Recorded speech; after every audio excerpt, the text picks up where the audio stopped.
They don't know about the public housing. They don't know about the Section 8. They don't know about, what Medicaid will cover. The other problem is that sometimes we give them the information and they can't call because them don't have any phone.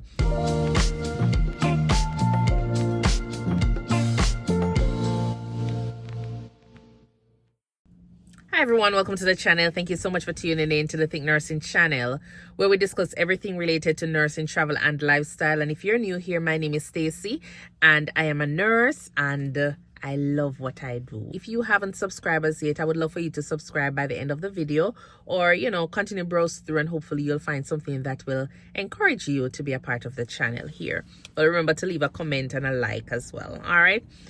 So we're going to talk about the safety nets, some of the social safety nets that the government has implemented here in the US. And the reason I'm doing this is because, I've been doing a lot of videos regarding poverty, and I want persons to be aware that there are things that are in place or set up in place by the government here in the US and in other countries like Jamaica as well, that is available to help these people of low income. Cash assistance program is for low income people or families that will help with promoting self-sufficiency as well as some form of independence until they get some form of work. Food assistance program, and that is also known as food stamp in some countries. Here it was usually called food stamp, but they move away from that and now they call it the supplemental nutrition assistance program. So this program will help with purchasing nutritious food for the family members. Then you have the special supplemental nutrition programs for women, infants, and children, or they call it WIC, and this provides nutrition education and food assistance to pregnant women, new mothers, and young children at nutritional risk. There is also the housing assistance program, and they have the Section 8 housing choice vouchers, and this offers rental assistance to low-income families, the elderly, the disabled individuals, just providing somewhere that is safe and affordable for them, and a place that they have like good sanitary conditions there. Then you have the public housing, which provides affordable rental housing for eligible low-income families and the elderly and persons with disability. All right, so they have two options there for housing. You have the healthcare programs such as your Medicaid, which a lot of the persons in my, the population that I serve, a lot of the persons are enrolled on that, and some of them do not have access. And it varies based on different things. I'm not so sure what each person is, but I know a lot of them are not qualified based on different reasons. And this is a joint federal and state program offering health coverage to eligible low-income families and individuals. And they said that they paid out millions of wage in 2019 to persons to help with basic needs such as healthcare as well.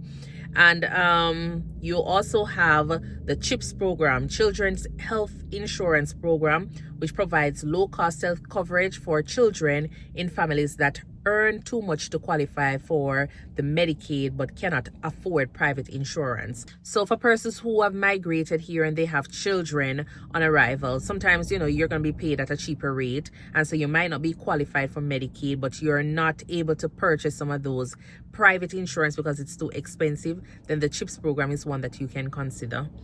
You also have tax credit programs where it's also a refundable tax credit to low to moderate income working individuals and family, particularly those with children. So then you have the child tax credit, which offers tax relief to families with qualifying children, aiming to reduce child poverty. All right, and this is one of the largest federal investments in children. Then you have the unemployment insurance. The unemployment insurance provides temporary financial assistance to workers who have lost their jobs through no fault of their own, helping them to meet basic needs while seeking new employment. So I know the last time when we had COVID, a lot of persons were laid off. They would have benefited from this unemployment insurance once you do the application to get it. And it's going to be based on different states. So depending on where you're at, you just have to research and look at the requirements for your state so you can actually benefit from it. One thing that can cause challenges with persons obtaining these safety net or these resources is going to be lack of awareness. So that is the number one thing I am thinking is contributing to why some of these persons are in the situations that they're in. There's also going to be issues with limited funding, so depending on the state you're in, and also administrative barriers. So you have a lot of persons who will apply for the program, may not be able to get through because they don't qualify. So there are so many different things, but it's going to be based on individual basis. So as nurse practitioners, as we go out, you know, what I encourage persons to do is just print out some of these resources, bring it with us to the homes of these patients so they can have it in the event that, you know, they definitely need it. A lot of them need it, by the way. So just bring it with you so they can have it at their fingertip. A lot of times you might not know personally where that location for, you know, housing is gonna be, but at least you give them the information and they be able to call. The other problem is that sometimes we give them the information and they can't call because them don't have any phone. A lot of persons, I realize, don't have any cell phone. They'll give you a number today and tomorrow the number not working because probably the number is for a family member, a friend, or some shelter that they were at.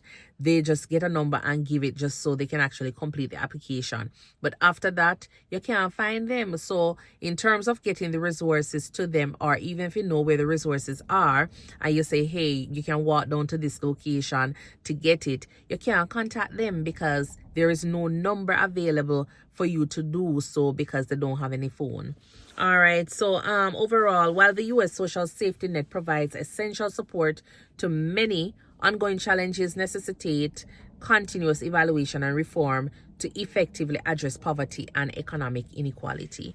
So, you know, even so, everything that is going on, persons are still not able to access it. So you're going to have persons still living in poverty, and until we are able to have the resources at our fingertip, and the requirements are not going to be that hectic or hard to go through, I think that's when we're going to be able to kind of, you know, curb down on this poverty that we're faced with in most of the communities here. I do hope that this helps. You know, if you have any questions, feel free to reach out to me or just leave them in the comment box below. Other persons might answer it for you. I might be able to answer a little bit of it, but you know, as we go along, we just learn and we just give the information out as best as we possibly can. Until then, thank you so much for tuning in. Bye.